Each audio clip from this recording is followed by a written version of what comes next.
estamos aqui na Casa Espírita Atualpa. Já viemos várias vezes em Brasília, mas estamos inaugurando, debutando aqui a primeira vez. Muito prazer. Diz Gustav Jung: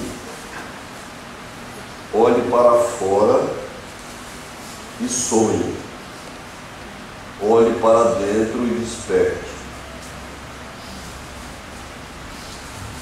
Deus habita no silêncio. Se nós não tivermos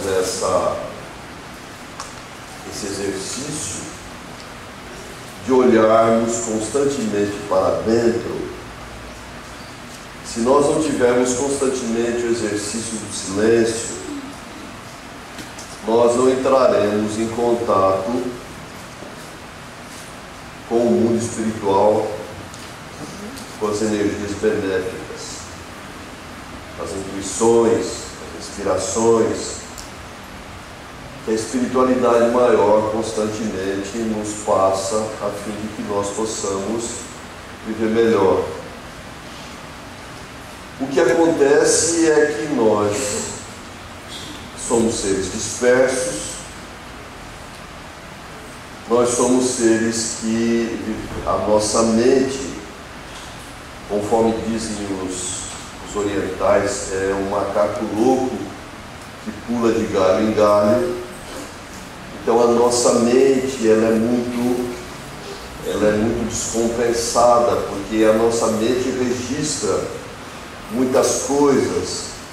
A nossa mente ela é a mente consciente e a mente inconsciente. A mente consciente registra e guarda. Então nós temos a nossa casa mental superlotada de coisas, de fatos, de acontecimentos, milhares de vozes na nossa casa mental. E se nós não silenciarmos a nossa casa mental, a nossa mente, aqui darmos um mergulho à profundidade, nós não faremos contato com a espiritualidade, com os bons espíritos. Nem sempre quem ora faz silêncio. Muitas vezes a nossa oração é tão petitória, nós pedimos tanto, que a gente não se envolve com a prece, se envolve para o ente da qual nós estamos pedindo. Então a nossa mente, em vez de silenciar, a nossa mente fica completamente desequilibrada diante dos fatos e acontecimentos desastrosos. Então o papel do Espiritismo nessas épocas de transição, em todas as épocas, as dores surgem na nossa alma, é justamente por falta de conexão que nós perdemos com a espiritualidade, com Deus. Deus habita no silêncio. Nós chegamos muitas vezes numa casa espírita com a nossa mente em burburinho e nós não serenamos. Nós continuamos na casa espírita, muitas vezes escutando o palestrante, tomando passe, mas já pensando no que nós vamos fazer depois, ou o que nós deixamos de fazer para estar aqui. Então, ou nós estamos arrebatados pelas coisas do futuro, que é a ansiedade.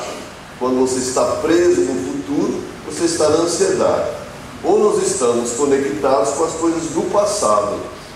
Quando você vai para o passado, geralmente a gente vai para a angústia, naquilo que nós vivemos, que passamos, que foi bom, que aconteceu na nossa vida. Nós nunca estamos no momento presente. Então, na casa espírita, nós estamos aqui, mas não estamos. Não estou generalizando, mas muitos de nós, esse evento é comum. Nós não estamos escutando propriamente o Evangelho que se lê ou que se fala. Nós estamos pensando com a nossa cabeça a respeito do mundo que nós estamos vendo aqui agora. Olhe ele, olha a Dona Pureza, olha o que ela lê, olha o que ela fala, olha a camisa do orador, olha o cabelo do orador. A nossa mente ainda não sossega, porque nós não entramos em conexão com a mensagem que se fala.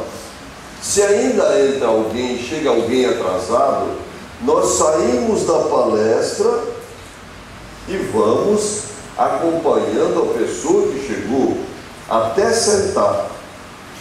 Por que chegou agora? Se sai, por que saiu? Será que não gostou? Será que está passando mal?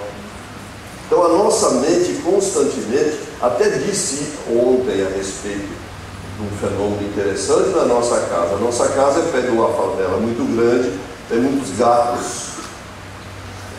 Quando entra um gato na palestra e atravessa o púlpito, atravessa o palco, nós, as pessoas da nossa casa, todas acompanham o gato até o gato sair. Todo mundo sai do que se fala e acompanha o gato.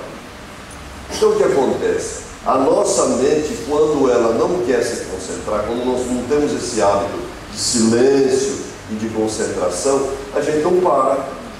Constantemente a gente tem formiguinha que nos pinica.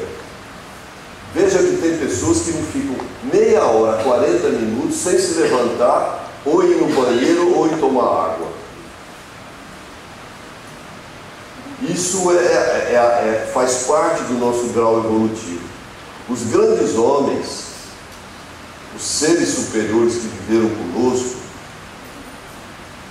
Jesus tinha um poder de concentração e de silêncio e sabia se recolher em silêncio quando necessário.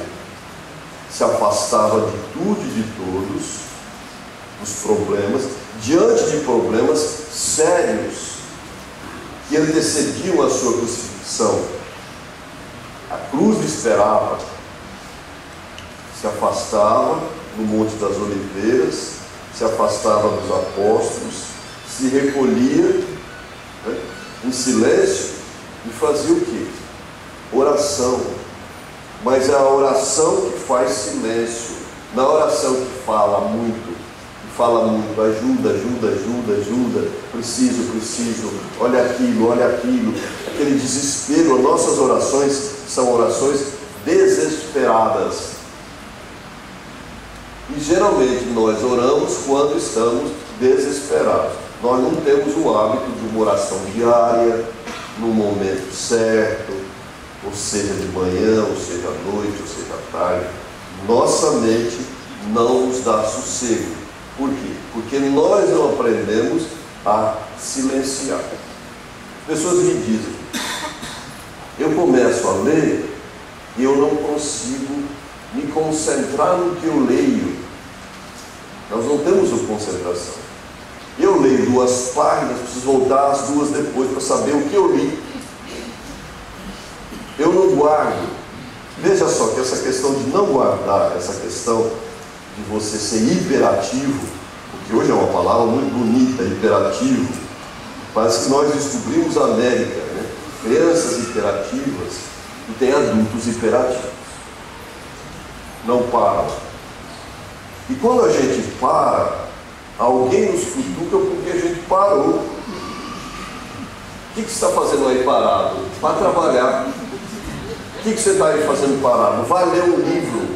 Olha quantos livros você não... Quer dizer, nós não temos direito de parar para silenciar.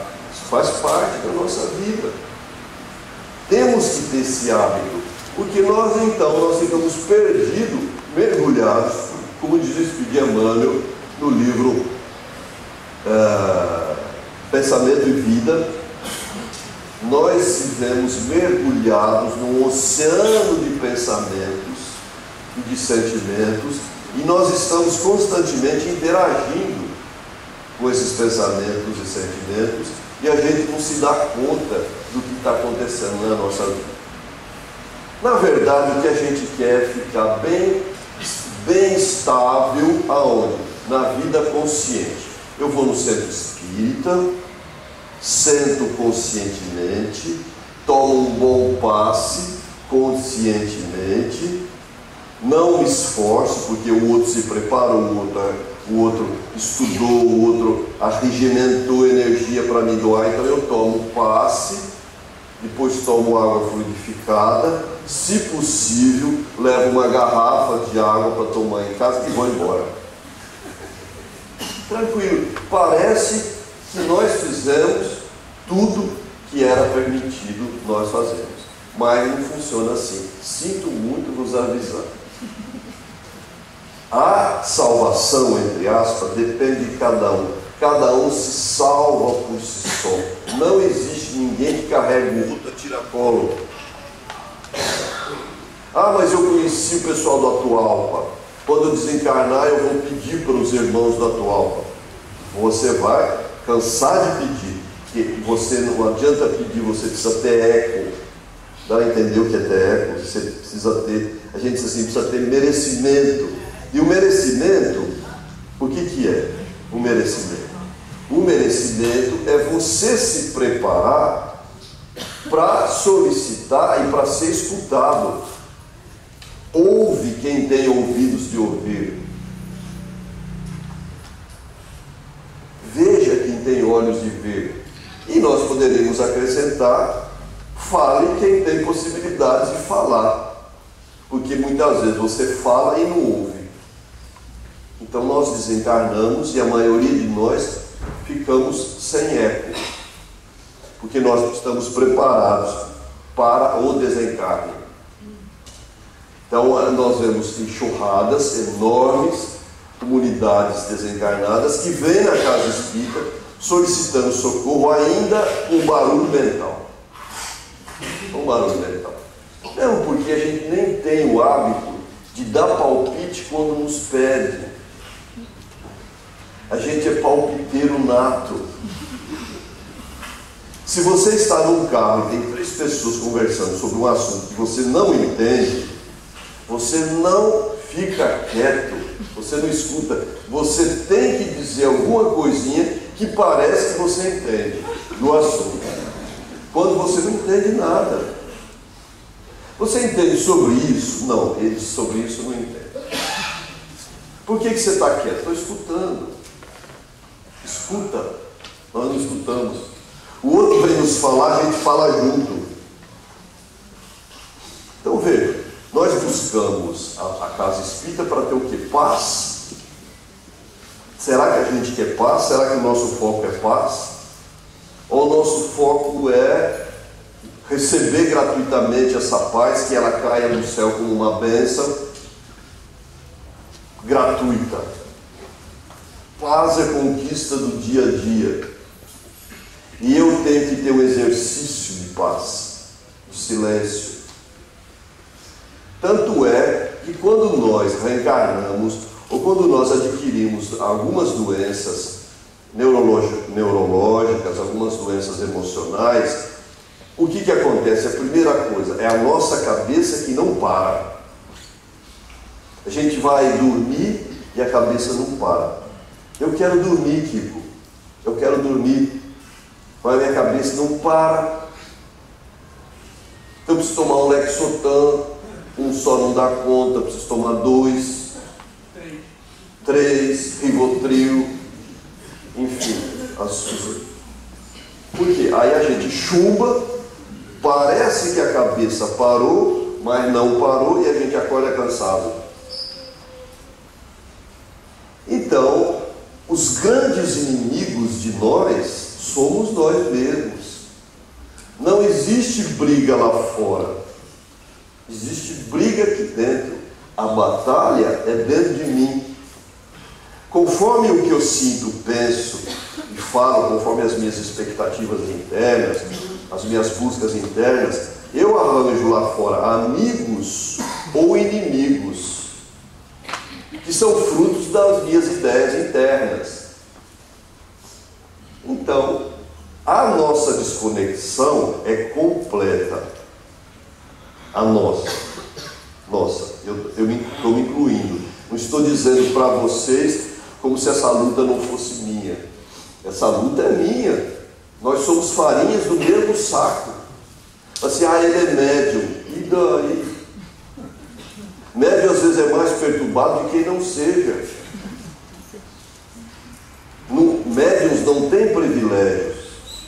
Então veja, a nossa busca deve ser nesse sentido de eu encontrar a mim mesmo, porque a gente quer encontrar alguém que nos faça feliz, não é? Gente, eu preciso encontrar alguém que me faça feliz. Aí você encontra alguém que lhe prometa isso. E aí, você vai me fazer feliz? A pessoa se voa. Um acredita e o outro promete sem poder. E aí vira cobrança, casamento, e muitas vezes é isso. Um que afirmou para o outro que ia fazer feliz e o outro que acreditou. Isso se chama casamento. E aí surge a cobrança. Você disse que ia fazer o feliz, mas o que é feliz para o outro? É você fazer todas as vontades e fazer ele feliz. Quando na verdade a gente tem que ser feliz, o outro feliz, e a gente compartilhar a felicidade. Não ganhar a felicidade do outro.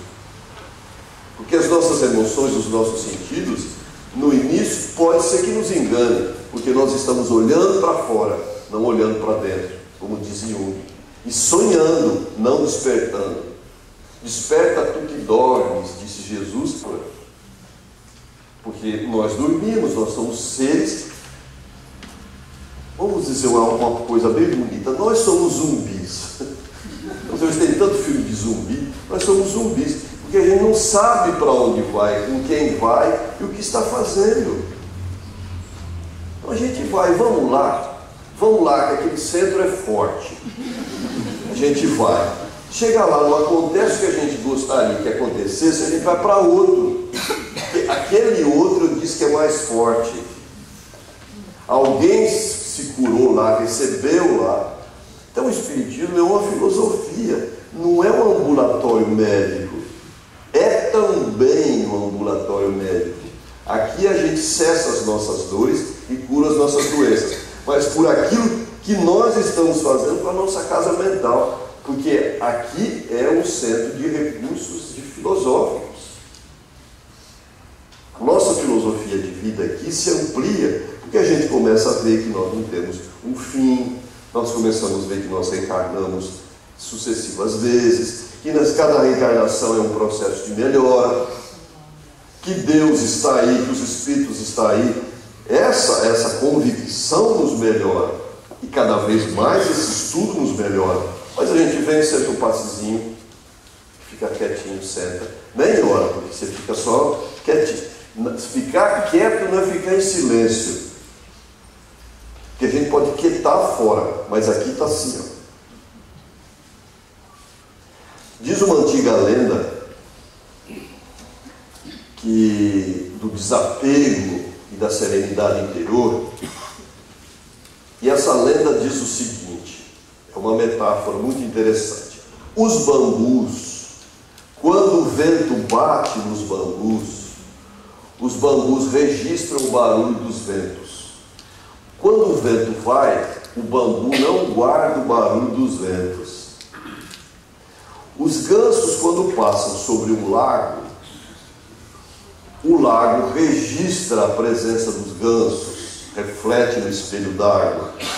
Quando os gansos vão embora, o lago não guarda o reflexo dos gansos. Assim também deveria ser o homem, não guardar tantos barulhos, tantos gansos, entre aspas, que os gansos são os nossos traumas, as nossas culpas, a nossa busca desmedida de coisas. Nós vivemos hoje em dia numa busca de coisas.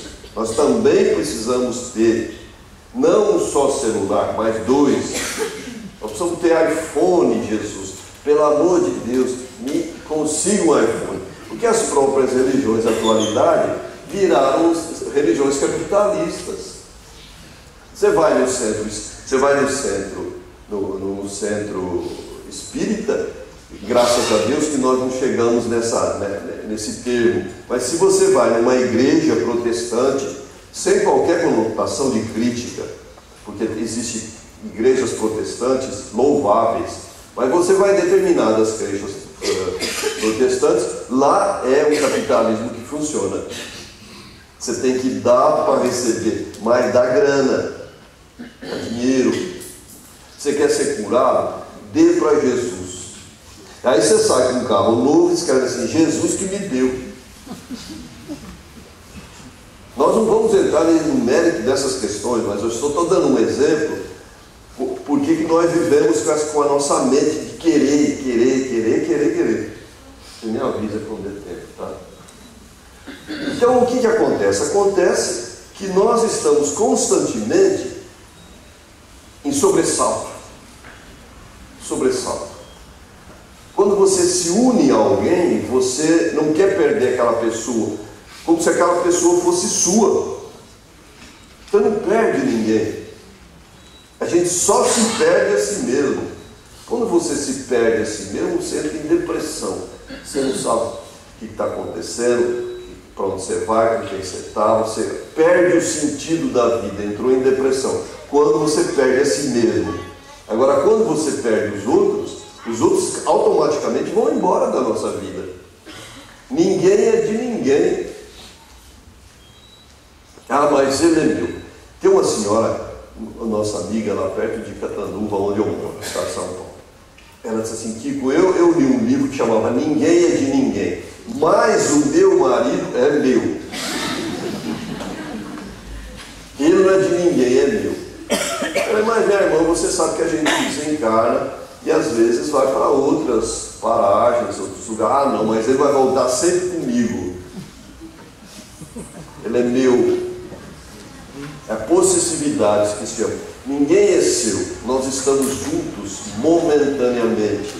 E quando a gente desencarna, a gente vai e encontra outros cônjuges que nós vivemos em outras encarnações. Vamos encontrar ele mesmo. Ou encontra ele mesmo. Se tiver muito débito, encontra. Se tiver pouco débito, não encontra. A vida nos pede uma família espiritual maior, cada vez maior, porque existe só um pastor e um só rebanho. Então a nossa família aumenta. Você, mas e o meu marido, onde está? E os meus filhos? Quantos filhos você já teve? Vamos supor, 100 reencarnações. Se você teve 3 filhos em cada encarnação, você tem 300 filhos no mundo espiritual.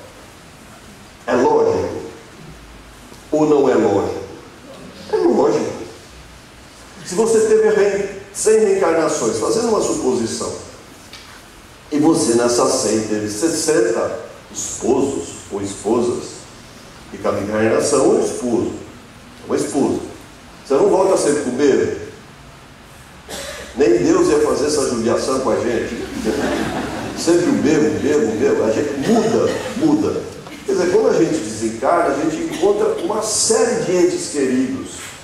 Não é um ente querido. Não é aquela família só, pequena, fechada, egoística. É ampla. Então o que acontece? Será que nós queremos pensar nisso tudo? Será que nós vibramos nessas coisas todas? Não. A gente gosta do nosso espaço, da nossa zona de conforto. Aqui está muito bom, aqui está muito gostoso. Essa aqui é minha cama, essa aqui é minha casa, esse aqui é minha família. E está muito bom. E desencarna. Porque vocês sabiam de uma coisa, que a gente morre. Vocês sabiam que a gente morre? E que a única coisa incontestável na nossa vida é a morte. Um dia a gente sai da zona de conforto. E se a gente não tiver uma zona de conforto mental, a gente fica usando um termo meio grotesco, que nem zumbi no mundo espiritual. Vai de reunião em reunião buscando: cadê minha casa? Cadê minha esposa? Cadê minhas terras? Cadê meus filhos? Aí encontra a casa, entra o outro na casa. Assim, meus filhos estão com outra mãe, eu não gosto dela. Ela não está tratando meus filhos do mesmo jeito. Porque isso é a posse. Então, meus amigos, nós não precisamos saber tantas coisas lá do céu, nós precisamos saber das coisas da terra. Eu conheço as coisas do céu, já li as obras de André Luiz, do nosso lar até a vida continua. Sim, Aprendeu? Aprendi. Aprendeu a viver aqui ou você aprendeu a viver lá? A gente aprende. Se nós estamos encarnados, nós precisamos aprender a viver aqui, pé na nossa realidade. Então é assim que o Espiritismo nos solicita para que a gente se libere das dores da alma nos tempos de transição. Hamed nos diz o seguinte: os espíritos superiores, está dando para vocês lerem? Tem como objetivo pensar filosófico sobre a imortalidade das almas. Em outras palavras, a intenção de levar as criaturas cada vez mais uma forma de pensamento capaz de iluminá-las interiormente acerca do sentido principal da existência. Iluminar interiormente, nos dá lucidez, luz por dentro. Lucidez, a etimologia da palavra lucidez vem de luz, luz interna. Se você tem luz, você vê as coisas como são. Se você não tem luz, você vê as coisas como você acha que são. E se sua casa mental estiver cheia de gansos, de barulhos, dos bambus, é como se você olhasse a vida e as pessoas com a sua lente. A sua lente ou é transparente, ou se sua lente é cheia de confusões, você vê os outros e as pessoas com confusões. Estou me fazendo entender que está complicado? Então o que acontece? Os espíritos querem que a gente se ilumine, e a gente pode se iluminar desde já. Eu não preciso desencarnar para começar a me iluminar. O processo de iluminação é agora que se inicia.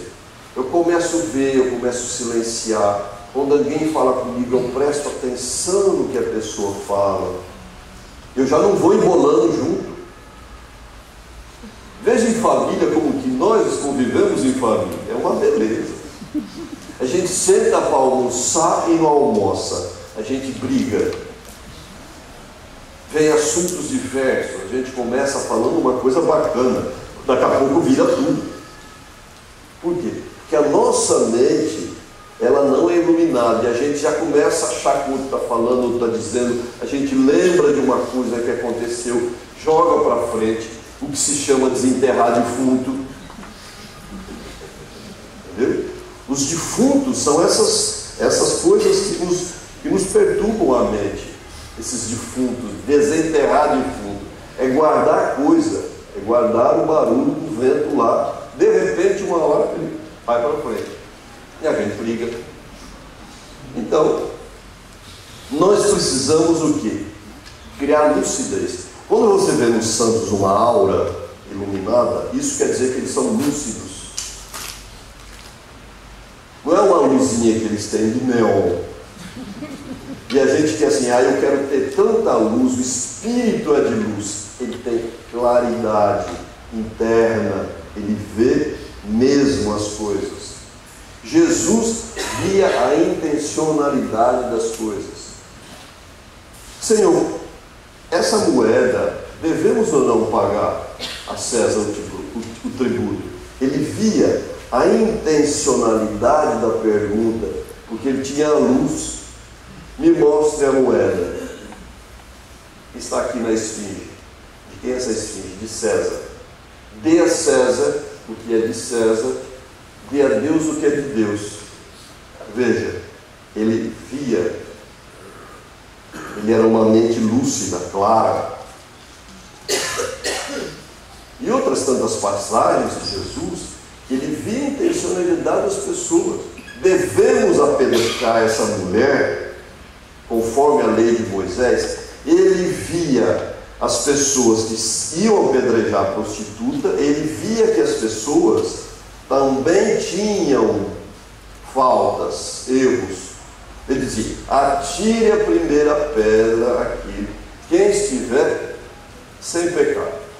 Ele via a intencionalidade das pessoas. Todo mundo saiu.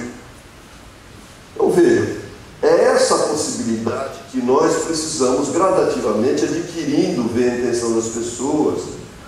Porque muitas vezes uma pessoa maluca, completamente desorientada, vem e nos fala uma besteira, a gente briga com o louco. Quem é mais louco? O que briga com o louco? É o cachorro nos morde. A gente depois quer morder o cachorro. A comparação é a mesma. Uma pessoa completamente descompensada vem e nos fala um monte de desaforo. Você fica magoado e fica uma semana pensando naquilo. Será que é verdade? Porque aí você fica em dúvida. Você não tem lucidez, clareza de quem você é. Então vejam, à medida que eu cresço e amadureço, eu vou sabendo o rumo que eu vou levar na vida. Diz Sêneca, filósofo: nenhum vento sopra a favor de quem não sabe para onde ir. O vento não ajuda a embarcação da vida, porque você não tem o leme seguro e teu leme não mostra para onde você quer ir. Um dia a gente quer ir para cá, um dia a gente quer ir para lá. E às vezes no mesmo dia a gente muda de opinião. Às vezes você ama loucamente uma pessoa, de tardezinha você já fica em dúvida. Nós somos descompensados. Completamente descompensados. E quando a vida não te ajuda, quem tem culpa? Deus. Deus me esqueceu. Como se Deus tivesse à disposição de você 24 horas. Deus me esqueceu. Algumas pessoas dizem assim: eu briguei com Deus. Pode. Tá bom. É o máximo do orgulho. Isso é um orgulho sem noção. Você brigar com Deus é um orgulho sem noção. Então, nenhum vento te ajuda, nenhum vento ajuda a embarcação, a sua embarcação, se você não tiver o quê? Um leme seguro, uma direção, uma rota, um objetivo. Você vem na casa espírita simplesmente para tomar um passo, ou você vem na casa espírita para aprender? Já pensaram nisso? Eu vou para tomar passo, um passinho sempre é muito bom. Mas você não precisa hoje, mas é sempre bom porque a gente guarda energia para quando vai precisar. Não é assim que funciona. Não é assim que funciona. O passo é bom desde que você precisa. Você não precisa, você não precisa tomar.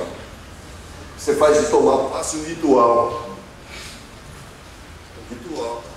Então veja que de certa forma nós não temos vento que nos ajude. O nosso vento, ele faz com que a nossa embarcação fique assim, a gente fica correndo atrás do rabo.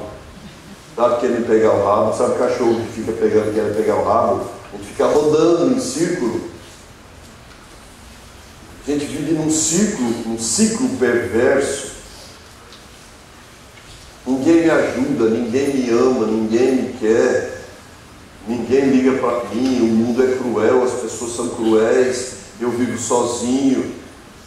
Enfim. Você quer o quê? Que todo mundo vivesse junto com você, te adulando, te abraçando, batendo palma, te entendendo completamente. Ninguém tem que te entender. Você tem que se entender. Você, mas minha mãe não me entende. Sim, e daí? O problema é dela. Você se entende? Você sabe para onde você vai? Eu sei. Mas meu marido não me aceita. Problema dele. Você se aceita? Eu gostaria tanto que meu marido compartilhasse comigo essa aceitação. Sim, seria muito bom, mas não é assim que funciona. Aí você chora. Aí você vem no centro e traz o nome do marido. Como se os espíritos fossem lá na sua casa fazer com que seu marido mudasse de opinião. Veja a nossa incongruência, a nossa incoerência. Ninguém muda ninguém, você que se muda. O que você pode ter em relação ao outro é um olhar diferente, aceitando a pessoa do jeito que ela é, mas não querendo que ela mude. E a gente quer que as pessoas mudem. Então, quando as pessoas dizem que nós vivemos, que nós somos, que os loucos muitas vezes, os loucos somos nós que estamos fora do hospital psiquiátrico, a gente vai entendendo por quê, né? Diz Allan Kardec que a fé raciocinada, que é a fé espírita, é a que se apoia sobre os fatos e a lógica. Não deixa atrás de si nenhuma obscuridade. Crê-se porque se está certo, e não se está certo senão quando se compreendeu. Então, a grande mensagem do Espiritismo é a fé raciocinada, é a lógica, é a compreensão dos fatos, é sair da obscuridade, do escuro, e aí a gente passa a enxergar. Um rapaz um dia me procurou e disse assim, lá da nossa casa, da nossa mocidade, um rapaz jovem, 23 anos, olha aqui que eu vou me casar, encontrei minha alma gêmea, vim aqui lhe apresentar. Ah, que bom, que ótimo, então a gente se dá tão bem, olha, é minha metade, essa é minha metade. Que bom, ótimo, sejam felizes. Esse negócio de alma gêmea já rendeu um monte de confusão. Passou 8 meses, ele veio me fazer uma nova revelação. Olha aqui, aquela alma que eu lhe disse que era minha gêmea, não é. Ela é, na verdade, eu me ajuntei a ela porque é nosso karma. Eu precisaria estar junto com ela para que eu pagasse alguns débitos do passado. Eu fico encantado de ver que a nossa compreensão muitas vezes se resume entre débito do passado e crédito do passado. Não existe lógica, não existe visão, não existe autorresponsabilidade, porque quando eu escolho alguém e digo assim, eu vou me casar, eu vou estar junto com essa pessoa, você tem que se autorresponsabilizar pela escolha. Você não tem que justificar, foi Deus que nos uniu, porque ela é minha metade eterna. Não existe metade eterna. O livro dos Espíritos é claro em nos dizer que não existe metade eterna. Ninguém te completa, as pessoas te complementam. São verbos diferentes. Completar é uma coisa e complementar é outra. E aí você não se responsabiliza também quando você acredita que você tem desavenças com a pessoa, porque parece que você tem débitos com ela. Quando você vê alguém que você simpatiza, é uma bênção. São amigos do passado. Quando é alguém que você não gosta, Deus santo não bate, são amigos ou inimigos do passado. E a gente fica nessa resposta simplista das coisas. Como é o meu comportamento? Como é que eu lido com as pessoas? Como é que eu aceito o outro? Como é que eu faço para que o outro me entenda, me compreenda? Então são coisas que os nossos grandes problemas não são obsessivos. Os nossos grandes problemas são problemas comportamentais. É onde os espíritos se acoplam na nossa vida. É teu comportamento inadequado. Então, se você usar uma fé raciocinada, lógica, observando os fatos, saindo da obscuridade e compreendendo o fenômeno, como você faz isso? Quando você tem luz interna, silêncio, exercício, ver com os olhos de ver, ouvir com ouvidos de ouvir, saber das coisas, entender, falar coisas. Jesus disse coisas que muitas vezes no momento nos escandalizou. Senhor, a sua mãe e seus irmãos estão aí fora. Jesus responde, quem é minha mãe? Quem são meus irmãos? Ele não estava renegando a família, mas estava dizendo que todos nós somos pais e irmãos e filhos, e, enfim. Mas como é que nós lemos isso? Muitas vezes nós temos a possessividade sobre os outros, e Jesus nos ensinou completamente ao contrário. Então, a nossa mente, meus amigos, é uma mente coletiva. A nossa mente é uma mente coletiva, porque nós somos pessoas massificadas. A gente não pensa por si só. Nós estamos vivendo o calor aqui nesse momento que Paulo de Tarso viveu no deserto. E esse calorzinho muitas vezes nos dá uma sonolência, mas eu já estou terminando a palestra para que vocês fiquem em paz. Tem mais 10 minutos. Vocês vão me aguentar mais 10 minutos, tá? Consciência desperta, olhos abertos, né? E vamos terminar aqui dizendo algumas palavras de Buda. Eu não sou budista, mas eu também aprecio as coisas de Buda, né? Quando perguntaram ao Buda o que o senhor e seus monges praticam, ele replicou: nós nos sentamos, andamos e comemos. O interrogador prosseguiu: mas senhor, todo mundo se senta, anda e come. E Buda respondeu: quando nós sentamos, sabemos que estamos sentados. Quando nós andamos, sabemos que estamos andando. Quando comemos, sabemos que estamos comendo.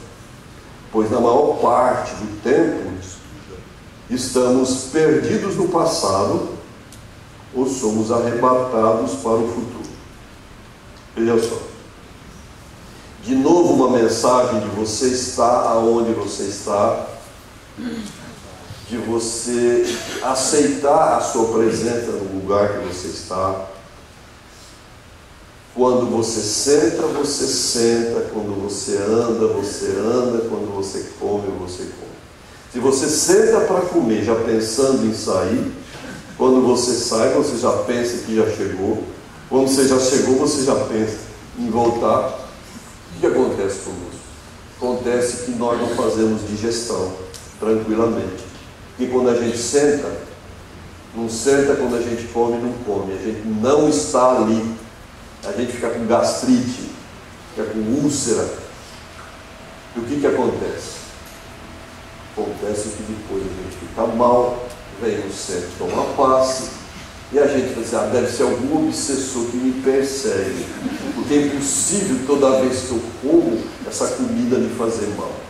Veja ou reveja a sua postura interna. Diz o Speed Hamed: quanto mais infantil eu sou, mais eu culpo os outros e o mundo lá fora.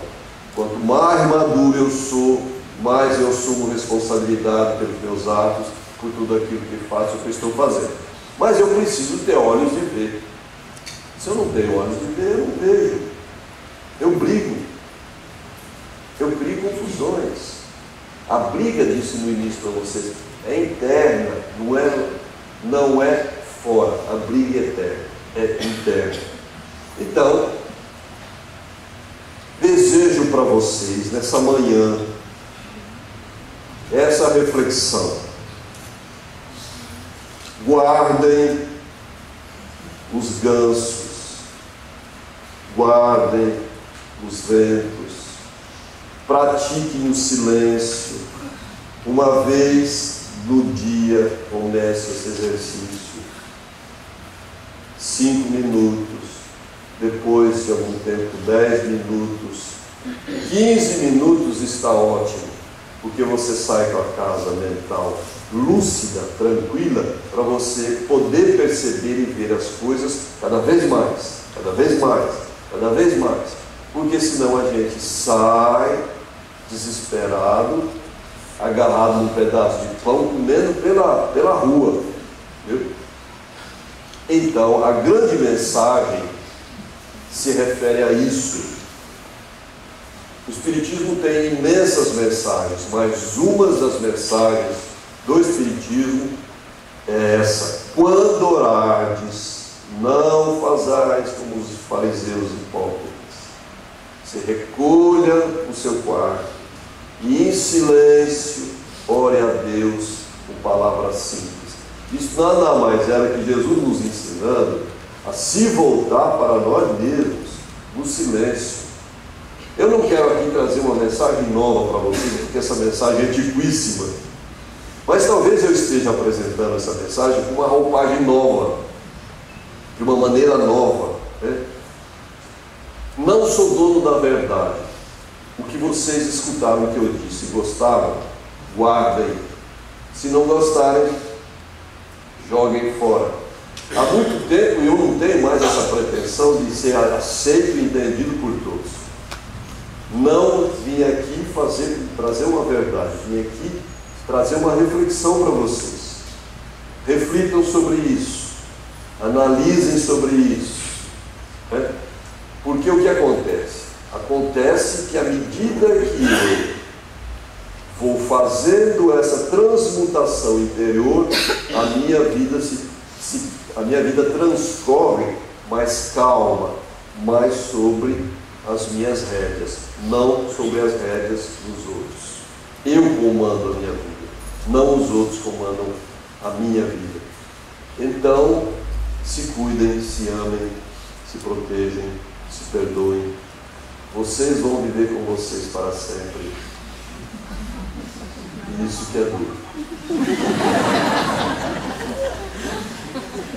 Porque com o outro passa, você fica com você para sempre. Então, você vivendo com uma mente agradável, tranquila, em paz, você vai viver bem com você para sempre. Muita paz. Um bom domingo a todos. Obrigado pela atenção, obrigado pela oportunidade e até uma próxima vez, se Deus quiser e Ele permitir. Obrigado.